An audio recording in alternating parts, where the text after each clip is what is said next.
My name is Alexis Dane, and I am a Senior Creative Talent Manager here at 52 Limited. 52 Limited is a creative and technology staffing agency here in Portland. We were the first locally owned one, actually, and we've been around for about 15 years.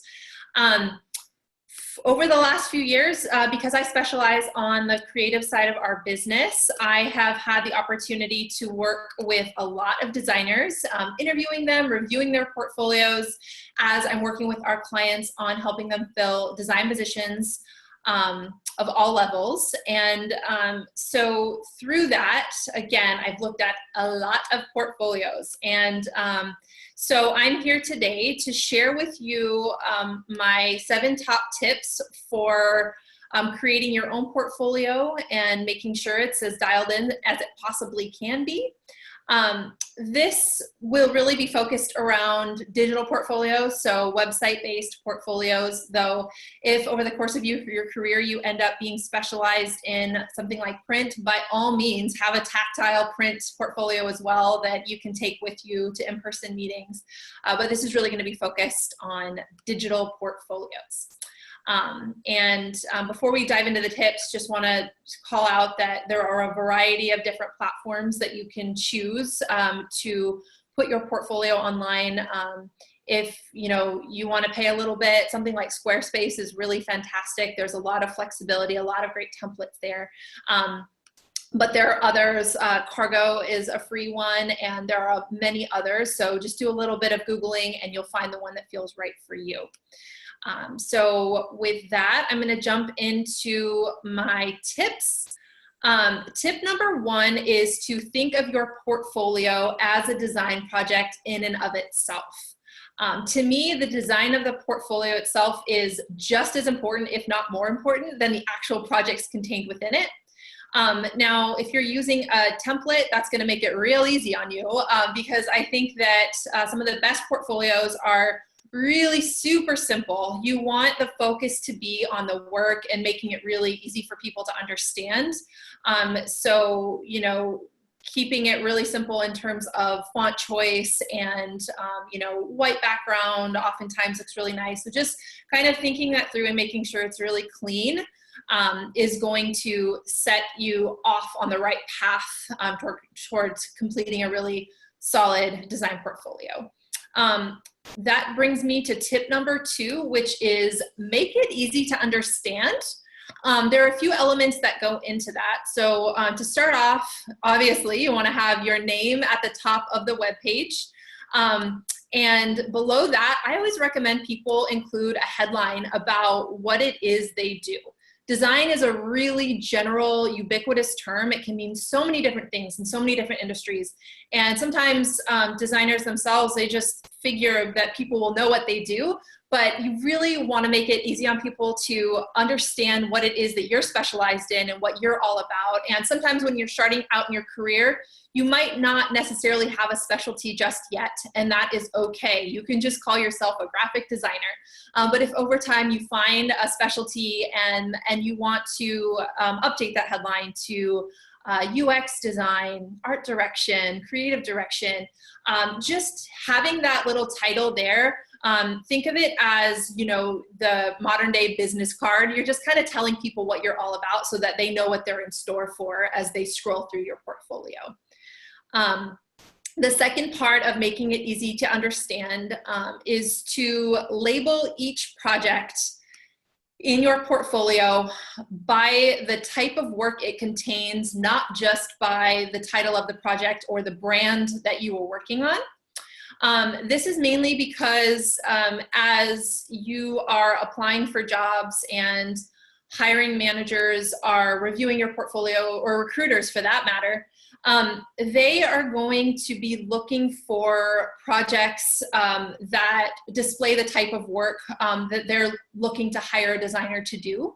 And so it really doesn't matter as much the exact brand you're working on, as much as it matters, what was the type of design displayed here? So was this illustration? Was this digital design? Was it specifically for websites?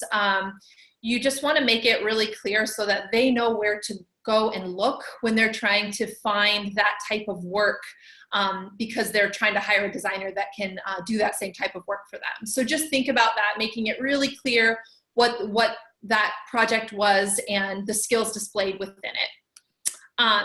And the third part of making your portfolio easy to understand is just overall thinking about your portfolio site from a user experience perspective. I know that term gets thrown around a lot. A lot of companies are hiring for user experience designers, but truly think about how your site is going to be most easily navigated for people. And as part of that, I recommend you send your, in progress portfolio site out to maybe some fellow designers in your program. Maybe some designers that that are already out, in the workplace and have a few years of experience. Also send it out to non-designers. You want to get as many perspectives as you can, in the hopes that all of this feedback is going to coalesce and you're going to have the most easy to navigate version of your portfolio. People are going to know where to go to find what they're looking for, and they're not going to be confused about what to click on. So just reach out to your network, either your classmates or, like I said, anyone that you know out there, designers and non-designers alike. Get all of that feedback, decide what you think makes the most sense to incorporate in terms of edits and changes, and make those changes. And this takes me to tip number 3, which is make sure when you're putting your portfolio together that you have what you feel is your strongest work right at the top. People tend to not have a whole lot of time these days, except for right now, right? But generally when hiring managers are, hiring for a design position, or recruiters are helping those hiring managers to hire, they don't have a whole lot of time to look through portfolios and resumes. And so think about, if they only have time to look at a couple of projects, you want to make sure that those that they're most likely to click on at the top are your strongest work, and it's what you want them to remember you for. That said, if you have sort of a chronological style portfolio where you're scrolling from top to bottom or left to right, ending on a strong note is also a great idea. If somebody does have time to go through the entire thing, leaving them with a really solid piece of work that you feel displays what you're all about at the end is a great idea as well. If you can incorporate that, that's super smart too. Let's see here. And on that note, on making sure you have your best work, I know it's a little bit challenging when you are just coming out of school and you haven't had as much time to accumulate a ton of work projects. So it is 100% fine to include work that you produced while in school. That's totally fine. Any personal projects that you completed, either for your own just passion projects, or maybe you helped out a family friend with something, that's all fair game. And know that you can add to this over time. So don't feel too much pressure to have a huge number of projects. It can just be 2 or 3 or 4 that you're really proud of, and knowing that you can swap out and add to that over time as you have a chance to complete more work as you move through your career.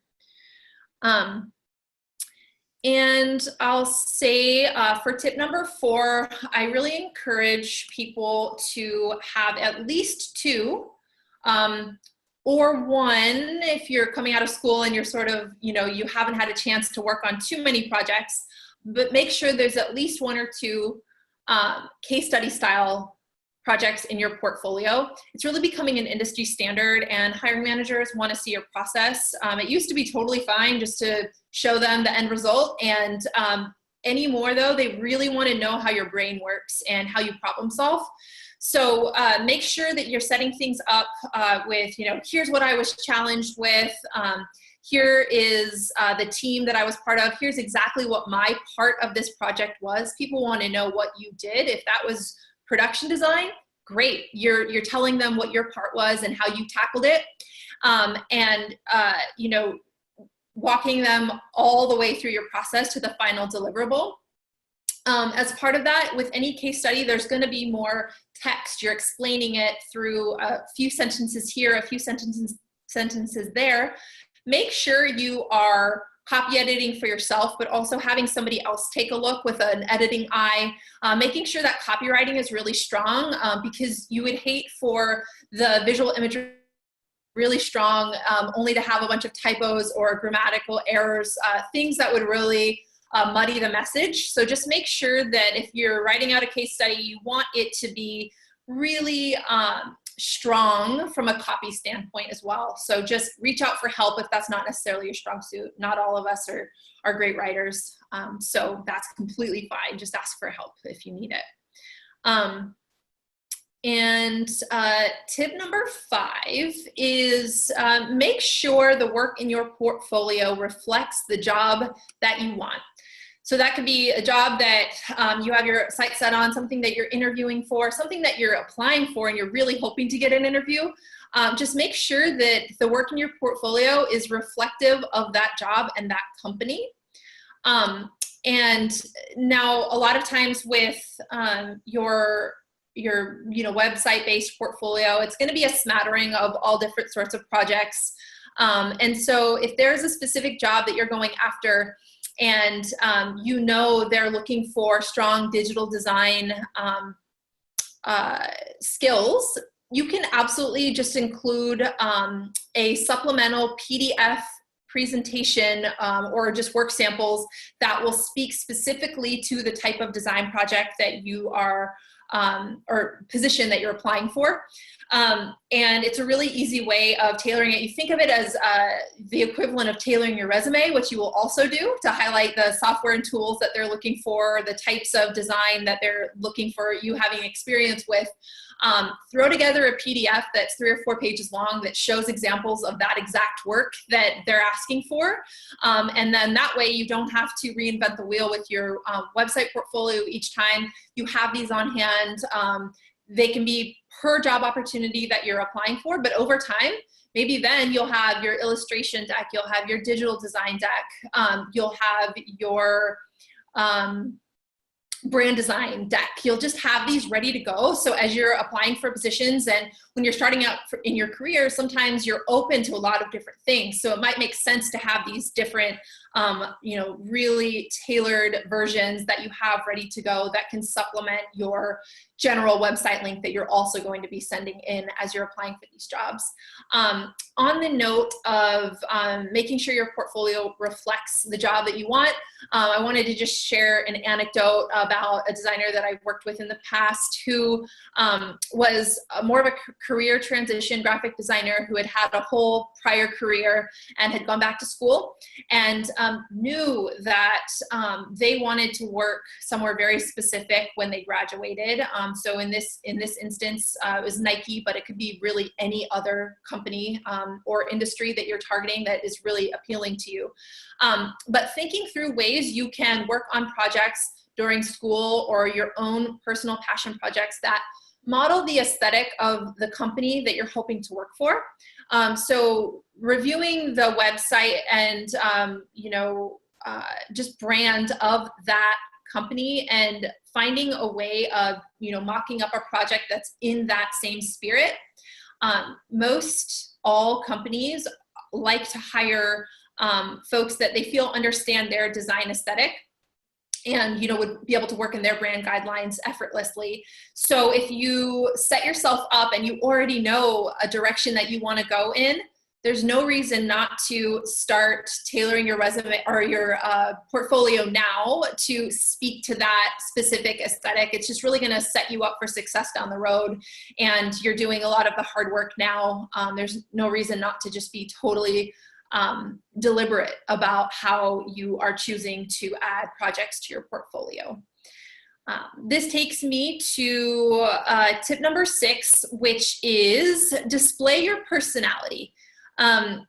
Most digital portfolios, you're going to have some sort of an about me page or something, and there's no reason you can't just have that be imbued with your personality a little bit, and make sure people can get a flavor for who you are as a person through what you write in that section. Whether it's, it can be professional, you should always be very professional in your About Me section, talking about, the types of design projects that excite you the most and what you really enjoy working on, but also about your personal life, your hobbies, how you like to spend your time outside of work. And just really realizing that hiring managers and anybody that's going to hire you to work with them, they want to know who you are as a person too. It's not just about your work. It's really important to build rapport during interviews. And the first part of that is giving a little peek into who you are through your portfolio. So just make sure you put some care and attention into that section. It's not something to be glossed over. It's really your opportunity to introduce yourself. And hopefully it'll catch someone's eye enough that they want to set up a time to talk with you. So don't make light of that section. And tip number 7, so my last tip here is to change it up. Do not let your portfolio get stagnant. It's really easy to, once you are into your first job, whether you move into a full-time position and you stay there for 3 years, or you move into a contract role and it lasts for a year, it's really easy to stop caring about your portfolio because you don't need it anymore. You got the job, right? But you're going to kick yourself later if you don't keep it updated. It can be such a huge task to embark on that 3 years down the road. So keep it updated as you move along. And as part of that, you're going to want to make sure you're asking your manager, your employer, if the work that you are working on while employed can be shared with the public, basically. If they say that it can, cool. Make sure you're keeping track of all of those assets, maybe making notes to yourself in case you want to turn it into a case study. You will remember what your part was, what all those details were, because it can be pretty hard to recall from 2 or 3 years ago what you were thinking or doing at any particular given moment in time, and you don't want to have to rack your brain and make stuff up. So keep track of that as you go. Maybe set yourself a monthly reminder to just jot a few thoughts down on projects that would be good to include, and just kind of keep that top of mind. Now, if you're working somewhere and you are really under strict NDA or just work that cannot be shared publicly, that happens a lot, actually. So know that there are workarounds. If you're able to, you can have a password protected section of your website where you share that password only as needed and sparingly for work that is not fit for public consumption, but you do want to share with certain people as maybe you're interviewing for your next job. And you want people to be able to see that work, but it is just hidden behind a password. It keeps things nice and safe. So that's one way of doing it. Another option would be to have maybe just the logo of the company that you were working with, so people know the brand you were working with. And when they click into that project, your contact info is there. And it says, hey, reach out if you'd like more details on this. I'd be happy to share more over the phone or in person, however you want that language to be, but just sort of teasing that there's more and, giving people a reason to reach out to you and inquire about some other work. So don't feel like you can't allude to the fact that you have more work that maybe isn't there. That's a really easy way of, dealing with those instances when it's work that you really can't share publicly. And yeah, I just can't say it enough. Force yourself to keep up with this as you go. It is very, it's just a lot of work, and it's something that prevents people from seeking another job sometimes, even if they want to, because they're like, oh, I just don't have time to update my portfolio. I don't have those assets. I never kept track of them. So please try to be mindful of this, set yourselves reminders, and just stay on top of it as you go. Your future self will be so thankful.